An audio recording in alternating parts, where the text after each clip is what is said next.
On your Thursday episode of Locked On Raptors, you have questions, I have answers. Is Darko Rajakovic doing a good job? Are we already eyeing the 2025 draft? We're getting all that and more coming up on today's show. Thanks for hanging.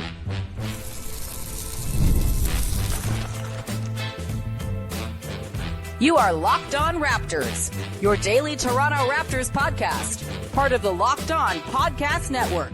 Your team every day.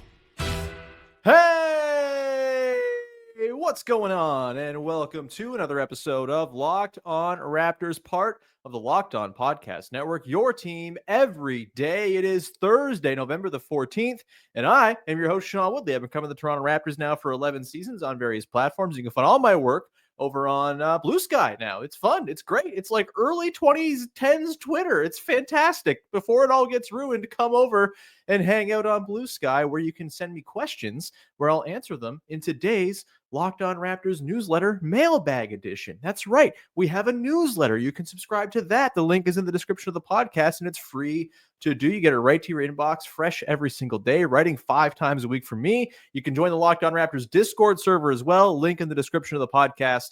Very much appreciated. I know I ask you to do a lot of things to support the show, but you guys are all wonderful for doing so. Even if you do it in only one of the many places I ask you to go, you're all the best. Thank you for supporting the show and putting up with my shameless plugs. Today's show is brought to you by our friends over at Game Time. Download the Game Time app, create an account, and use the code LOCKEDONNBA for $20 off your first purchase. And let's get rolling here on your Thursday episode of the show. Another off day for the Raptors as they get back in action on Friday against the Detroit Pistons in NBA Cup group play, baby. Looking forward to that one very much. I will be there. I'm also headed to Raptors practice a little bit later on today to catch up with the team as they return from their road trip. Hopefully have some stuff from there in the newsletter tomorrow. But today, I realized it's been a little while since I've opened up the mailbag and taken some questions from those little sickos in the Discord. That's where the mailbag goes for the podcast. I might turn the newsletter mailbag into a Blue Sky thing.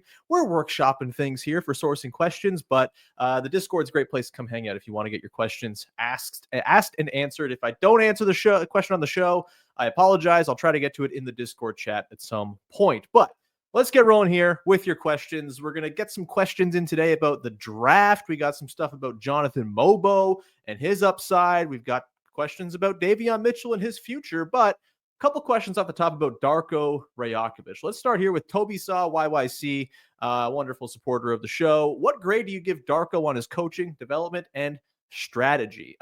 Look, still very incomplete with Darko Rajakovic right now. He's, in the midst of his second straight season of not really having the team as it's intended for any stretch of appreciable basketball. It sucks. It's a bummer for him. He's been dealt a really difficult hand. I think he's done about as good a job as you could hope for, considering the circumstances he's operating within.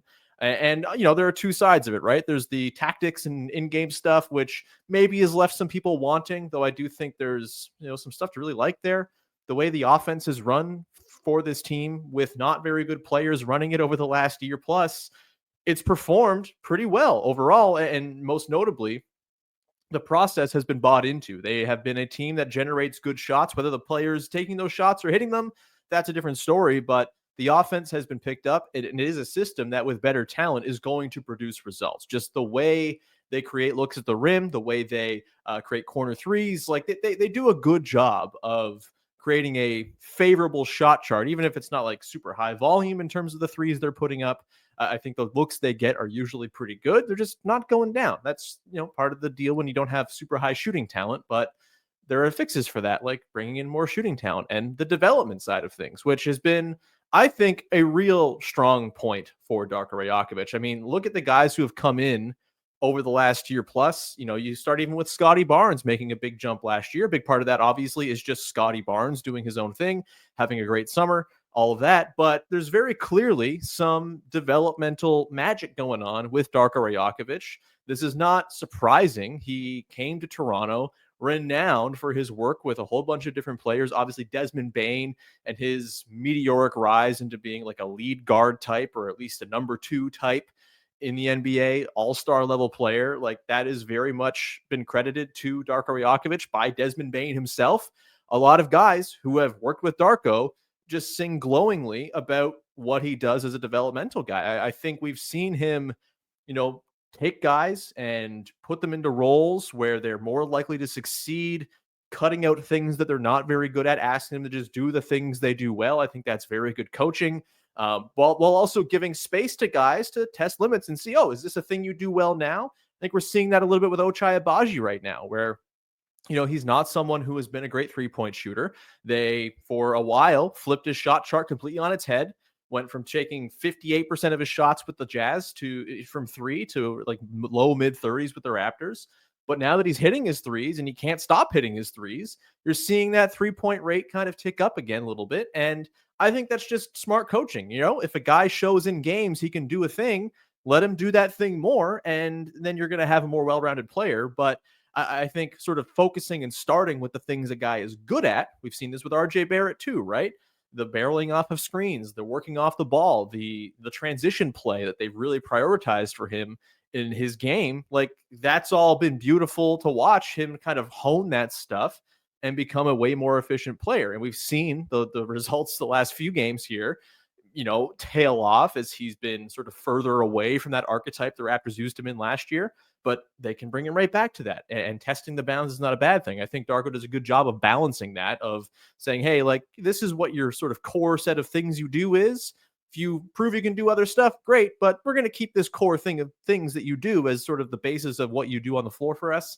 And I think that's been really great. I think, Grady Dick, huge development story, obviously. It's been remarkable.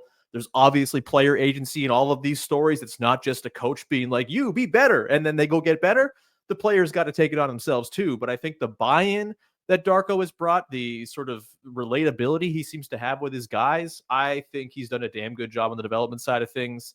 The late game situations, yeah, like you want some, better refinement of how he, presses the buttons down the stretch of games. But I also think there's only so much that can be controlled. If I had to give a grade, on his first year plus with the team, it's probably like a B plus, B minus, somewhere in that range, maybe just a clear B. It's hard to give anything more than that. It's honestly, frankly, an incomplete still because we don't know what he's capable of when he actually has a healthy, fully functioning roster at his disposal. But for now, I think you're perfectly happy to pass him on what he's done so far. And I think there's plenty of upside for it to get better as the team, hopefully, fingers crossed, gets healthy at some point. Another follow-up to this question from Jeff Lowe, 6701 in the Discord. Is Darko a long-term coach for this team? To be fair, he hasn't had the best chance, but there have been some questionable decisions. Yeah, I don't care about the questionable late game decisions right now. I think obviously the Jakob Poeltl hack-a-yak thing against the Clippers on Saturday stands out as sort of the biggest recent example of, maybe not exactly late game wizardry on the part of Darko Rajakovic. And it's fair. He also totally owned up to it the next day and said, yeah, that's on me. I got to be better. Coaches can get better. Like, this is a thing that, we expect players to get better year over year. But I do think there's this sort of thing with coaches where you see a coach do some things and think, well, that's just who he is. He's never going to change. And some guys never change. Tom Thibodeau is someone who's been pretty, ironclad in his principles for many, many years and doesn't seem like he has much interest in changing. But again, all these guys evolve. All these guys adapt and sort of adjust their principles to the personnel they have. That's what the best coaches do. Tom Thibodeau teams right now are like all offense and not so much defense. That's a total change for him. Like, guys can evolve with the times, guys can evolve with their roster, and guys can evolve as they just learn and figure out and make mistakes and then learn from them. I think Darko's a guy who's proven that's something he can do. I like the tone he's taken with this team this year, where he's kind of dispelled with the moral victories. I don't expect we're going to hear anything about a pizza party for this year's team from Darko. It seems to have a bit more of a serious tone to it. And hey, there's a standard here you have to live up to if you're going to play. And it seems like guys are buying into that. What this means for 2, 3, 4 years from now when the Raptors are theoretically competitive, we don't know. I think it's totally possible that this team gets to where it wants to go under Darko's tutelage. And then once you get to the playoffs and the pressure cooker of the postseason and the in-game adjustments and all that become so important, we see this all the time, right? Where a coach gets a team a certain distance and then they can't handle the sort of micro coaching that goes into winning playoff series. Though, again, I think that's oftentimes overrated. Players have way more agency over this stuff than coaches do. But yeah, it's totally possible that they get to that point with Darko. I've heard a lot of allusions to Charlie Montoyo, the former Blue Jays manager, who was this like good vibes, everyone's happy guy. But when you got serious baseball going, maybe you want someone with a firmer hand at the wheel. Maybe Darko is like Charlie Montoyo. We have no idea until we see him actually do the job in those high pressure tactical moments. And so holding off any sort of, prognostication there because we just don't have any information on it. And so it's silly to make any kind of guess. He's a smart guy. He runs a lot of good stuff. I was talking yesterday with David Locke, the host of Locked On Jazz, founder of the Locked On Network. And he was saying that like he does this thing where he kind of watches back all the close games from around the league every single night, the last 10 minutes or so. And he's like, the Raptors run some beautiful stuff. And David knows his stuff. David knows what he's talking about. And he was like praising the stuff the Raptors run late in these games just for its ingenuity. And I totally agree. I think Darko's really good at weaponizing the skill sets on this team. Grady Dick in particular, the sets they run him through are magic. I think when Emmanuel Quickley is healthy, they do a lot of great stuff to spring him loose. There was that possession late against the Clippers where, Quickley starts in the left corner, runs through a maze of screens, pops open for a wide open three, like that type of stuff. They're engineering good looks late in games. They're not going down all the time, but I do think Darko's offense and the sets he runs, the baseline and sideline inbounds are all very good. Grady Dick just walks into wide open mid-range jumpers and cans them off of every inbound. It's not happening by accident. That's design. That's coaching. And so, yeah, I think the tactical stuff is maybe overblown. We love to glom onto that and like really fixate because it's probably the thing that's easiest to go and pick at when you're an onlooker who is not a 6'8" NBA athlete who you can't relate to the stuff they're doing. You can relate and you can sort of pick and choose the things you like and don't like about what a coach does. It's a lot easier. And frankly, I think we fixate too much on that. It's not all that telling. It really is the players making decisions in a super high octane environment that dictate these results more than anything. So yeah, I give Darko a break on the tactical stuff. And like Eric Spoelstra 2 days ago called the timeout when he didn't have a timeout and cost his team a game. Even the best screw up. It's a pretty hard thing to do perfectly all the time. We'll come back on the other side. We're going to get into a couple more questions regarding the draft and, who's going to be on the team a year from now? What kind of player should the Raptors be looking for in the draft? Yes, we're talking about draft stuff on November the 14th. I'm not happy about it either. Today's show is brought to you by our friends over at Game Time, the single best place to buy tickets for the sporting events, concerts, theater shows, comedy events, and whatever it is you want to go to that has a ticket attached to it. They're wonderful. Game Time Picks filters out the fluff so you can to show you only incredible deals on the greatest seats so you don't have to waste time searching through thousands of tickets. It's a beautiful thing. You also get the lowest price guarantee where they're going to credit you 110% of the difference if you find the same seats on a different app somewhere else. That is pretty awesome. And you get seat views. You can toggle in all-in pricing so you don't get those last-minute surprise fees. All you got to do is press the button to toggle it on. It's a great app. Maybe you want to go see Raptors Pistons on Friday while the Taylor Swift show is going on down the street and all the attention's focused there. Maybe you want to sneak in for Raptors Pistons for cheap. You can also save $20 by using our promo code right here at Locked On. Download the Game Time app and take the guesswork out of buying tickets. Create an account. Use the code LOCKEDONNBA for $20 off your first purchase. Terms apply. Again, create an account and redeem the code LOCKEDONNBA for $20 off. Download Game Time today. What time is it? Well, it's game time. Back at it here on your Thursday, taking mailbag questions from the Discord piggies, who I love very, very much, and send in some great questions. This one here comes from Barney Bass asking, you're drafting in the lottery for the Raps. You have a choice of 1, a shooting 6'6" guard that can create out the dribble, get to the basket, and shoot pull-up threes while guarding his own position. 2, a mobile stretch 5 that can block shots and rebound. Or 3, a 6'8", 6'9", 3-and-D power forward. Who are you choosing? With this current roster, it's tough, right? Like, I think the Raptors could use a lot of things. They could use that shooting and rebounding big. Not all of these types of players are going to be available to the Raptors in the draft either, right? Like, it all depends on, this draft class seems to be outside of Cooper Flagg, very shooting guard heavy at the top. I think you can make a case that like a shooting guard who has some defensive chops is a really good addition to this team. You allow Emmanuel quickly to kind of play more of a combo guard role, on the ball sometimes, off the ball others, as that sort of jitterbug shooter that he really excels at being. You maybe allow Grady Dick to go and play the 3, and RJ Barrett. We see what happens. Maybe this moves you towards trading RJ for more of a roster balancing trade. Maybe Grady just becomes a bench player and you let him come along slower. He seems too good for that right now. But yeah, like I think there's all of these options would help, right? Like a 2 who can go create his own shot might alleviate some of the concerns you might have about Scotty Barnes as a creator. VJ Edgecombe obviously is kind of one of the guys. Dylan Harper, another one of those guys in the draft who seem to kind of have that large creation guard upside, which is great. I think a huge 3-and-D power forward or wing type who can, kind of smother opposing wings, that would be amazing. They clearly need that on this team right now. I think probably more of like a 3 than a power forward is probably what I'm looking at there. If we're just going off what's being asked in this question, I think Scotty is kind of the power forward of this team. I think that's where he slots in perfectly fine.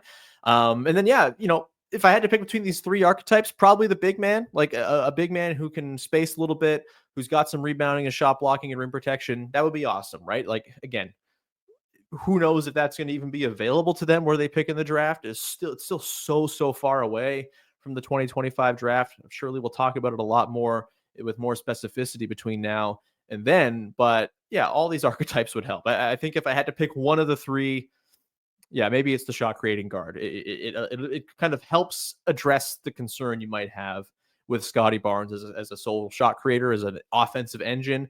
I still think he's got the upside to do it. I just don't think we've had the chance to see it. And I think we're kind of using the first 4 games where Scotty looked, pretty good, but a little bit rough in the creation sort of hub role. I think we're maybe reading too much into those games, considering they didn't have their roster together for those games. I think there's still, just because we haven't seen him on the floor for a couple of weeks doesn't mean he's bad or forgotten or anything like that. But yeah, the shot creation thing with him is certainly a concern. And so, maybe that 2 guard who can guard his own position is what you look at. You really hope he can guard his position damn well, I guess, is the sort of thing there. Like, they're needing defensive talent. And so I'm flip-flopping here. Maybe it is the big man. Maybe it is that sort of backline rim protector who can be there when Jakob Poeltl's not available and eventually take the keys from Jakob whenever he moves on. I don't think there's a wrong answer. The team just kind of needs talent. The team needs, some holes filled. If the draft can be the way they can go and do that, they're going to get someone helpful no matter what the position is, I'm sure, because they have a whole lot of holes they need plugging. Next one here comes from Ben Chapman asking, what's more likely? All 5 of the current projected starters are on the court for the Raptors' next playoff series win, or Cooper Flagg is. So at the very best, the Raptors will have a 14% chance of getting Cooper Flagg. So do I think there's a better than 14% chance that Quickly, Grady, Barrett, Scotty, Poeltl is a playoff series winning caliber starting 5? Ben, you've done a wonderful job here posing a what's more likely, I must say. I thought I had an answer before I hit record on this show. I thought it was very clearly, it's the starters. But now when you think about it, like, I think it's the current starters. I think there's a better than 14% chance that this group has top 6 upside. If you have top 6 upside, you can win a first round series. That's kind of where I come down on it, right?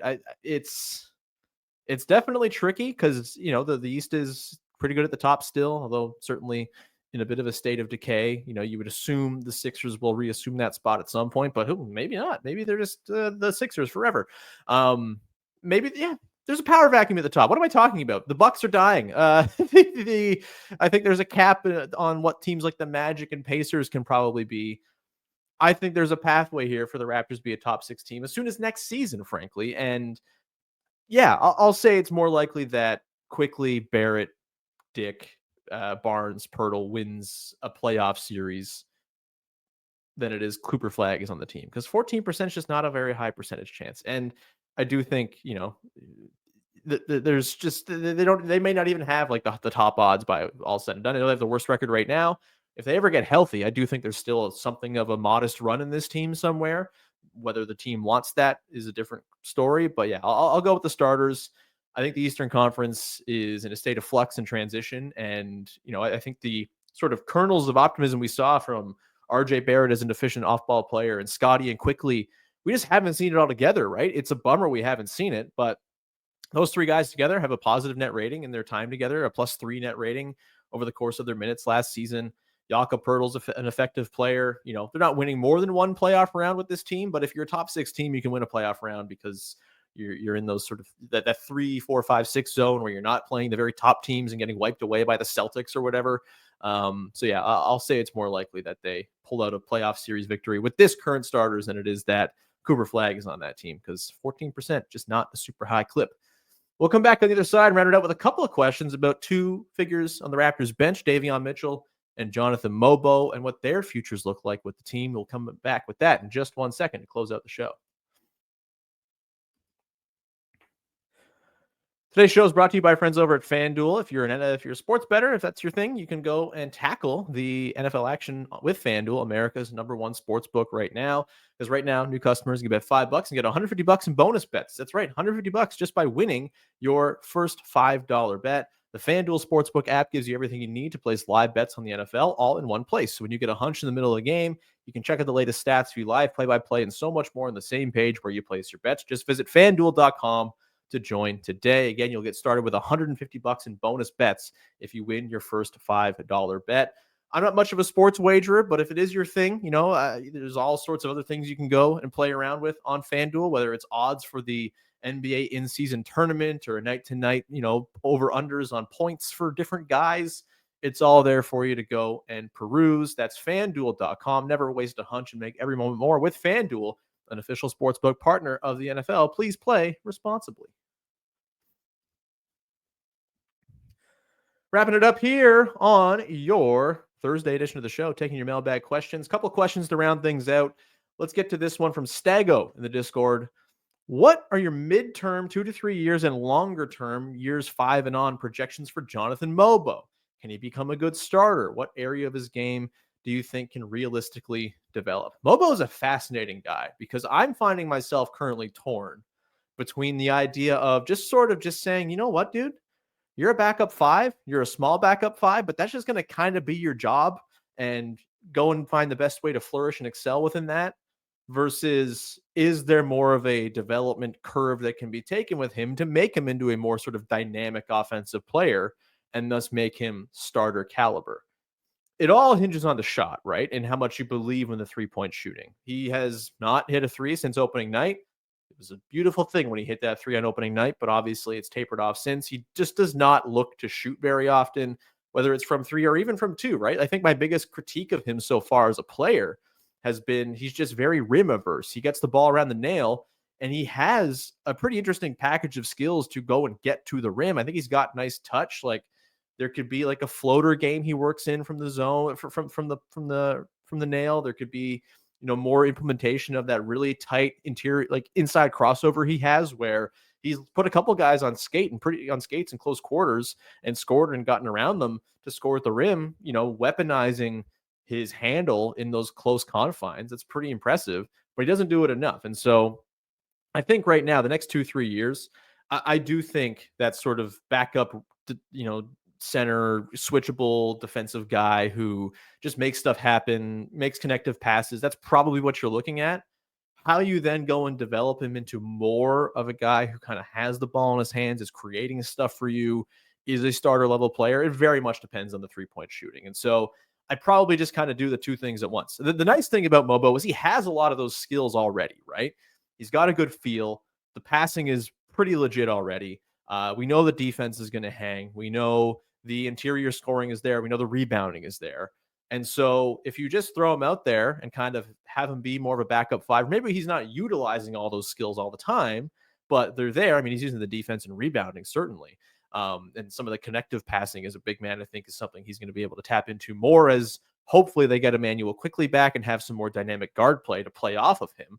He's been in a pretty tough spot, frankly. There's not a lot of good guard play to lift him up. I think that is a thing he's going to need, at least early in his career. And so, yeah, first couple years, have him be that backup 5. I would like to see him, frankly, play with the Raptors for the better part of this season. I know the 905 is an appealing option for a lot of guys. I think giving him the reps as the backup center, a role that he's going to occupy for this team, is a good idea, considering there's not a ton of other great options, unless Bruno Fernando is going to detonate on people more and more, which, hey, I wouldn't complain about that. But yeah, I think that's kind of the arc I'd like to see Mogbo take, is backup center who tests his metal a little bit from three once in a while.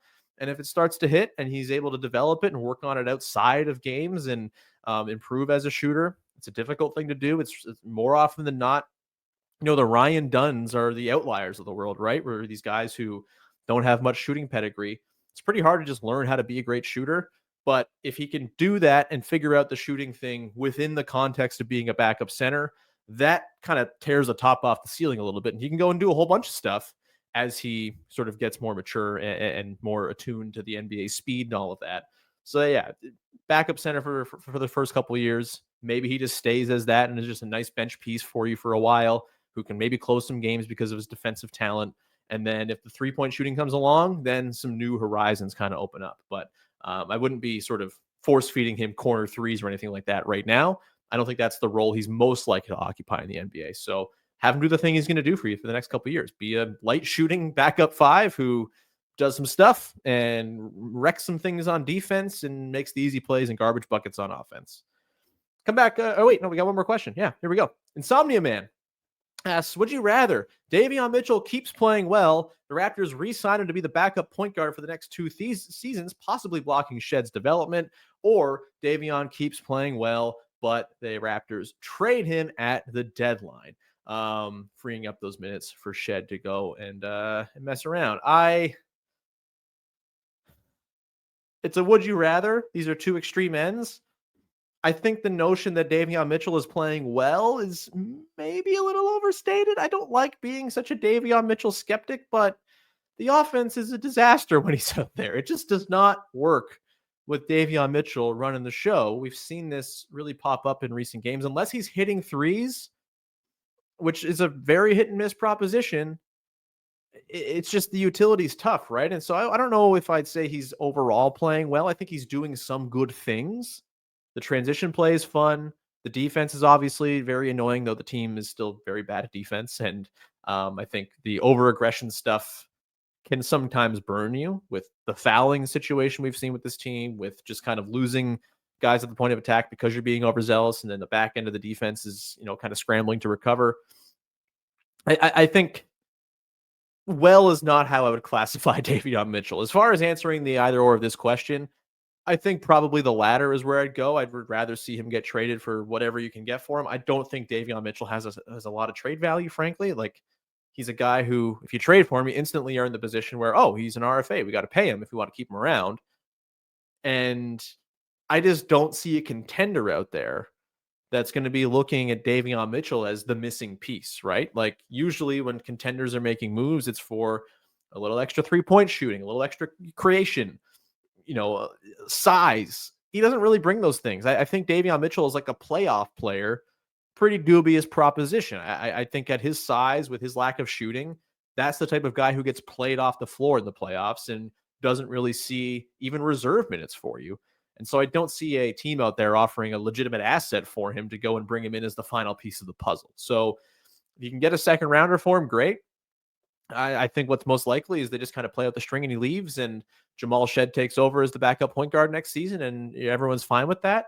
I do not think they should be in the business of paying Davion Mitchell, at least not right now. We haven't seen nearly enough to make this someone you want to invest in. Again, the shooting is just like, it's a legitimate problem. The defense is nice. It's not making the defense any good anyway, because there's only so much a guard can impact the game from the defensive perspective. As much as they're in your shirt and annoying, it only has so much impact on overall defensive team metrics. And so, yeah, I think signing him up for 2 or 3 years to be the backup point guard is not the best use of money. We've seen this team get into trouble giving role players money that maybe wasn't out there somewhere else for them. Chris Boucher, Kem Birch, maybe a Kelly Olynyk becomes part of this conversation too. If he can't get back and healthy, yeah, that's like $13 million just sitting on your bench doing nothing. That sucks. That's a bummer. I think there's still a valuable Kelly Olynyk version somewhere, but it continues to be weird that we haven't seen him yet. Maybe we get some more word from him in practice on Thursday. But yeah, I think I would, if it's down to sign Mitchell up or trade him, it's certainly trade him for me. Again, I think the most likely outcome here is he just walks in the summer and that, everyone's happy he had the 1 year. He was fun and cool, did some stuff, did some other stuff that wasn't so good. And that's kind of it. We're going to leave it there, though. Thanks so much again to all the people who sent in questions. I'll have more questions answered in the Locked On Raptors newsletter today as well. So please keep an eye out for those. Subscribe if you haven't yet. Link in the description of the podcast. It's free to subscribe. It's much appreciated when you do. Helps us keep this thing rolling. It's very cool to have a place to write about the Raptors and get paid for it. And you subscribing helps ensure that continues. So much appreciated. You can go support the Discord as well, or join us in the Discord. Link in the description. I'm on Blue Sky now at Woodley Sean. I have a little starter pack of Raptors people too. If you're like, oh no, how am I going to find all my Raptors friends on Blue Sky?